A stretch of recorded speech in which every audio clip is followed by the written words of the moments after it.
I see one fundamental and defining difference between the world of political Islam and the world of Western democracy, and that is the relationship between church and state.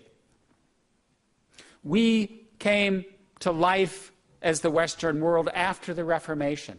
When we crystallized as nation states, we did so with the church outside the political realm. It varies from country to country, but the Reformation was in many respects a turning point. In fact, from the very beginning, there has been a realm that's sacred and a realm that's secular. The Pope and the Emperor were always distinguishable, and the Pope had political power only by allying himself with secular rulers. And then after the Reformation, you see essentially the separation of the monarchy and the Pope, in an increasing sense that political life and religious life should be separate. And that, I think, is part and parcel of the Western world. It is part of Western Christendom. Christendom is a religion of faith. It is not a religion of law. In the Middle East, in the Muslim world, there is no distinction between the sacred and the secular. There has never been a distinction between mosque and state. There is even no terminology in Arabic or Farsi to make these distinctions. Islam is a religion of law and faith. Islam is a religion that is political. And therefore, it is not surprising and should not be surprising that as coercive regimes fall, as secular dictators are knocked off, what we're seeing as a consequence is not secular liberal democracy, but some strange hybrid mix of participatory politics and political Islam.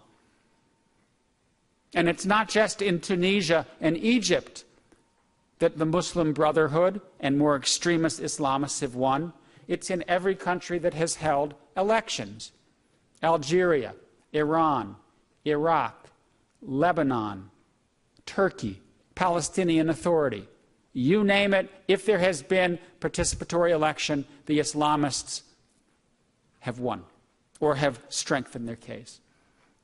Now, I'm not saying that there's anything wrong with that. I think there are certain brands of political Islam that I would have problems with. I'm simply saying it's different. And when 2/3 of the Egyptian public in a recent poll says that they want civil law to follow the Quran, it's a different world than the world that we've been living in. And it says to me that if we think at the end of the Arab Spring we will see a Muslim Middle East that plays by the same rules of the liberal democratic secular West, I think we're living in la-la land. And it probably doesn't make sense for us to continue to strongly support secular parties in a country like Egypt when the Muslim Brotherhood and the Salafis have just swept parliamentary elections and are likely to continue to dominate the political landscape for the foreseeable future.